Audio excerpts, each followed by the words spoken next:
Welcome to Horrific Stories. Today's tale is a terrifying journey filled with suspense and chilling twists. If you love horror, don't forget to subscribe for more spine-tingling tales. Emma was a college sophomore who loved documenting her life on Instagram. With its carefully curated aesthetic, her account was a digital scrapbook of coffee shop visits, late-night study sessions, and candid photos of her cat, Luna. Though she wasn't an influencer, her growing following made her feel seen. One evening, as she scrolled through her feed, she noticed a new follow request, @HiddenWatcher88. Its profile was unsettling, a blank avatar and no posts, but it had a bio. "I see you." Something about it felt wrong, but Emma brushed it off. She was used to odd follow requests. After a brief hesitation, she clicked accept. The next day, @HiddenWatcher88 began liking her photos, dozens of them, including ones from years back. Then came the first DM, "You have a beautiful smile." Emma didn't reply. She found it creepy but harmless. A few nights later, another message appeared. "The red dress suits you." Emma's blood ran cold. That photo wasn't on Instagram. It was in her private camera roll. She frantically scrolled through her account to double-check. It wasn't there. She blocked @HiddenWatcher88 immediately and set her account to private. For a moment, she felt a wave of relief. But that night, as she lay in bed, her phone buzzed with a notification. @HiddenWatcher88 has sent you a message request." "How?" she whispered. Her heart raced as she hesitantly opened the message. It was a photo of her sitting in bed, taken from outside her window. Panicking, Emma jumped up and pulled the curtains shut. She called the police, her voice trembling as she explained the situation. When they arrived, they found no evidence of anyone outside. "Probably just a hacker playing a prank," the officer said. Emma tried to move on, but she couldn't shake the feeling of being watched. She stopped posting on Instagram entirely. Still, the notifications didn't stop. A new account, @StillWatching88, followed her. This time, it wasn't just likes or messages. They started posting photos. The first was of her walking to class, the second grabbing coffee with her friends, then one of her sleeping. Emma deleted her Instagram that night, hoping it would end. But the following morning, she found a package on her doorstep. Inside was an old, scratched smartphone. It buzzed in her hand as the screen lit up. @HiddenWatcher88 is live." Against her better judgment, Emma clicked on the notification. The live video showed a view of her house, her front door to be exact. A moment later, the video shifted. The camera tilted upward, focusing on her bedroom window. The chat was flooded with comments. "Knock, knock. Turn around." Emma froze. Her phone slipped from her hand as she heard a soft, deliberate knock on the front door. The police found her phone lying on the living room floor, the screen still glowing with the live stream. Emma was gone, with no signs of struggle. The next day, a new account appeared, @AnotherWatcher88. Its bio read, "I see you too."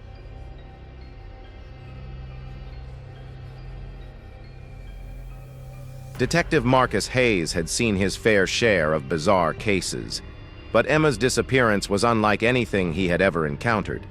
A bright young woman, gone without a trace, leaving behind only an eerie live stream and an Instagram profile that seemed to vanish as quickly as it appeared. The case haunted him. The phone found at Emma's home was the only tangible piece of evidence. Marcus examined it carefully. It wasn't Emma's. It was an older model, scratched and worn, with no SIM card. Oddly, the only app installed on it was Instagram. When Marcus opened the app, the screen went black, and the phone shut down completely. A technician confirmed the phone had been wiped remotely. The detective began tracing the accounts. @HiddenWatcher88, @StillWatching88, and the newest, @AnotherWatcher88. None of them led anywhere. Fake IP addresses, proxy servers, and a trail that always ended in digital dead zones. But what unsettled him the most were the comments on the live stream. Knock, knock. Turn around. Who's next?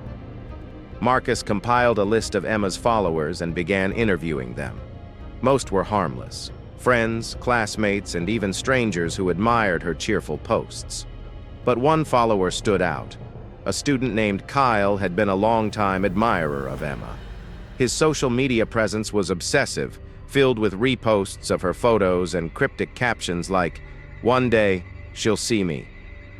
When Marcus brought Kyle in for questioning, the young man was nervous but cooperative. I followed her, yeah," he stammered. "She was cool, but I didn't do anything weird. I never met her in real life." "Do you know anything about the account at Hidden Watcher 88? Marcus asked, sliding a photo of the eerie profile across the table. Kyle paled. "Number but. I've seen accounts like that before. They follow girls, usually the ones with big audiences. They're like a game to whoever's running them." "A game?" Marcus pressed. Kyle hesitated. "It's called The Hunt. These accounts pop up, start interacting with someone's profile, and then they vanish. People think it's just trolls, but sometimes the people they target go missing." Marcus's stomach turned. Was Emma a victim of this so-called hunt?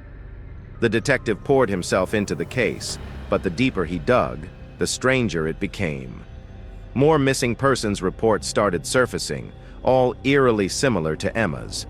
Young women, active on social media, followed by enigmatic accounts with names like @SilentWatcher77 or @NightStalker99.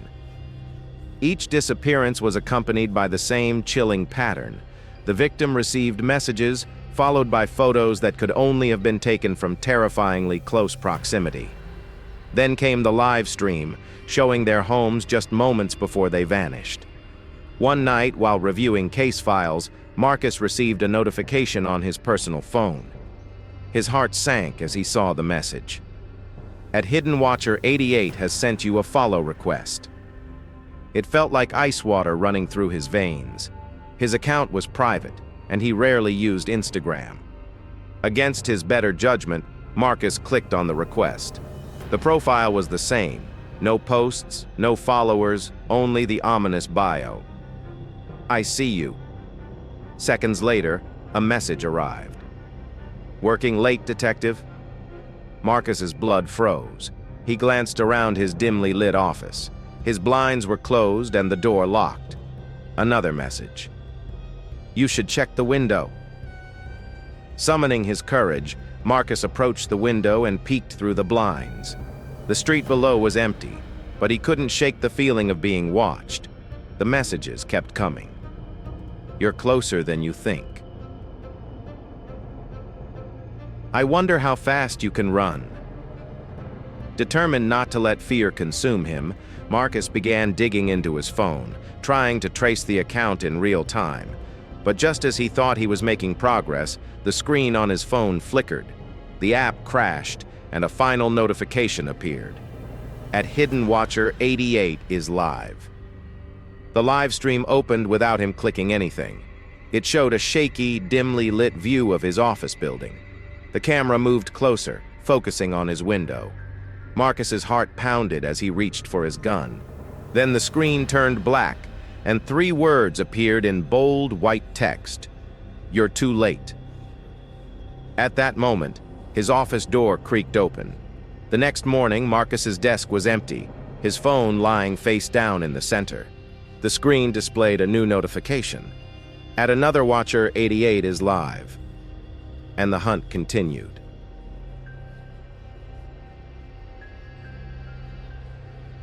Detective Marcus Hayes's disappearance rattled the precinct. His desk, once piled with papers and coffee-stained case files, was eerily empty, save for his phone. It remained untouched since the morning he vanished, still displaying the ominous notification. "At Another Watcher 88 is live." Detective Lauren Brooks, Marcus's partner, was assigned to take over the case. Lauren was a no-nonsense investigator who believed in logic over superstition. But as she pored over Marcus's notes, her skepticism wavered. The connections were undeniable. Dozens of missing persons, each linked by haunting Instagram accounts and live streams. Lauren decided to review the phone left on Marcus's desk. As she unlocked it, the app reopened to the same live stream notification. Against her better judgment, she clicked on it. The stream was dark, filled with muffled noises and distorted sounds. Then, an image slowly came into focus, a close-up of Marcus's badge lying on what looked like a damp concrete floor. "Where are you, Marcus?" Lauren whispered to herself, feeling a chill crawl up her spine. Determined to find answers, Lauren reached out to Kyle, the obsessive follower Marcus had questioned. When she arrived at his apartment, she found him pale and trembling.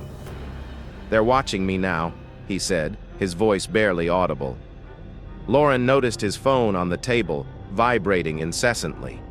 The screen was filled with notifications from an account called @FinalWatcher00. "What have they sent you?" she asked. Kyle hesitated, then handed her the phone. The messages were chilling.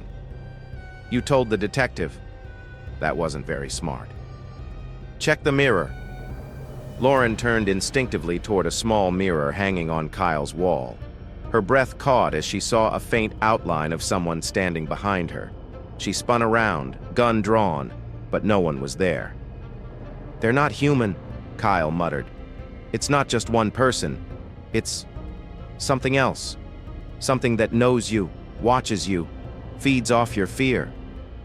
Before Lauren could press him further, the lights in the apartment flickered. Kyle's phone buzzed with another notification. "FinalWatcher00 is live." The live stream showed the apartment they were standing in, viewed from outside the window. The camera slowly zoomed in on them. "Get down!" Lauren yelled, pulling Kyle to the floor. She rushed to the window, but the street outside was empty. Kyle was shaking uncontrollably. "It's too late for me. You have to stop them before they come for you too." Lauren knew she needed to act fast. She grabbed Kyle's phone and rushed back to the precinct, determined to use the department's tech resources to trace the accounts. But as she entered the building, a wave of unease washed over her. The precinct was unusually quiet. Her colleagues' desks were empty, their chairs eerily still. As she walked through the bullpen, she noticed Marcus's phone was gone. A sudden vibration in her pocket made her jump. She pulled out her own phone, which now displayed a notification from an account she'd never seen before. @TheLastWatcher99. The bio read, "It ends with you." Lauren opened the app. A new message appeared. "Check the evidence locker." She rushed to the locker, her pulse racing. Inside, she found Marcus's phone and a folder labeled Emma Harper. The folder contained printed photos, screenshots of Emma's Instagram account, her messages with @HiddenWatcher88, and pictures of her final moments, including the chilling live stream of her front door. As Lauren flipped through the pages, her phone buzzed again. This time, it was another live stream. She hesitated but clicked on it. The screen showed a live feed of her standing in the evidence locker. "Impossible," she whispered, her eyes darting around the room. The feed suddenly cut out, replaced by a message. "It's already here." The lights in the precinct flickered, and a low mechanical hum filled the air. Lauren grabbed her gun, backing out of the locker room, but the hallway was now shrouded in darkness. Shadows seemed to move along the walls, growing closer, suffocating the space around her. A voice echoed through her phone, distorted and cold. "You can't stop the hunt. It's watching everyone now." Lauren's screams echoed through the empty precinct, abruptly cutting off. The next morning, her desk was empty, her phone left behind with a single notification. "At another hunt. Begins is live." The hunt continued, its audience growing, its victims unaware.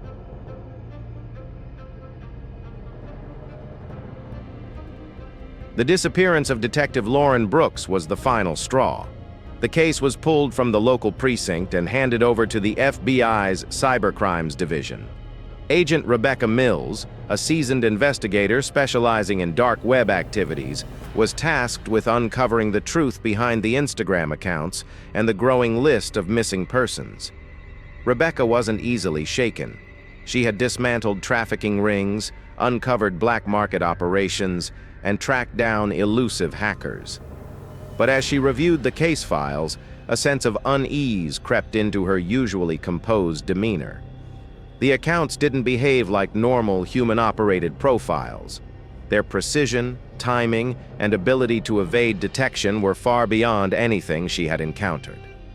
Rebecca started by analyzing the phone Lauren had left behind. Using advanced forensic tools, she extracted fragments of data from the wiped device. Among the recovered files was a heavily corrupted video. After hours of decoding, the footage revealed a grainy recording of Lauren in the evidence locker, her face illuminated by the faint glow of her phone. In the final seconds of the video, a shadow crept behind her, followed by static. "What the hell is this?" Rebecca muttered to herself. Digging deeper, Rebecca discovered that all the Instagram accounts linked to the case. At Hidden Watcher 8888, at Still Watching 8888, and the others were tied to a hidden network buried deep within the dark web. This network, known in certain circles as the Spectre Syndicate, was rumored to use advanced AI to stalk and terrorize its victims. Rebecca contacted a trusted hacker, known only by his alias, Wraith, to help her infiltrate the network. Wraith was reluctant at first. "You don't mess with these people," he warned. "They don't just watch you, they control you." "I don't have a choice," Rebecca replied. Reluctantly, Wraith agreed. After days of work, he managed to breach a section of the network and uncover a chilling discovery: a live stream hub. The hub hosted hundreds of active feeds, each displaying the lives of unsuspecting people. Some were innocently going about their day, but others were being watched in their most vulnerable moments. "What are we looking at?" Rebecca asked, horrified. "This is their playground," Wraith explained. "The people watching these streams, they're bidding. The highest bidder decides what happens next." Rebecca's stomach churned. The missing persons weren't random. They were targets, chosen by a sadistic audience. As Rebecca delved deeper, she received an email from an anonymous sender. The subject line read, "Stop watching." Attached was a single image, a photo of Rebecca sitting at her desk, taken just moments earlier. Her phone buzzed. A notification. "At Final Watcher is live." Rebecca stared at the screen. Against her instincts, she opened the live stream. The feed showed her apartment. Someone was inside.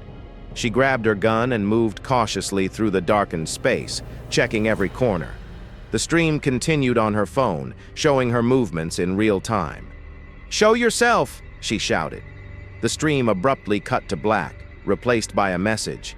"It's not me you should fear. It's them." Rebecca's blood ran cold as her laptop screen flickered. Files began opening and closing on their own, revealing images of all the previous victims. Then a new folder appeared. Rebecca Mills. Inside were photos of her childhood, her family, and her career milestones.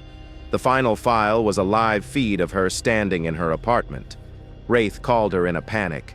"Get out of there! They've breached your network! They know everything!" But it was too late. The lights in her apartment flickered, and a low, mechanical hum filled the room. Rebecca backed into a corner, her gun trembling in her hands. The last thing she saw was her phone screen flashing a single word: hunted. The next morning, Rebecca's apartment was empty, her phone left behind. The live stream hub on the dark web went silent, but a new account appeared on Instagram, at the Watcher Lives. Its first post was a video of Rebecca's empty apartment, captioned, "Another one joins the hunt. Who's next?" The cycle continued, spreading fear and paranoia, the Watchers always one step ahead.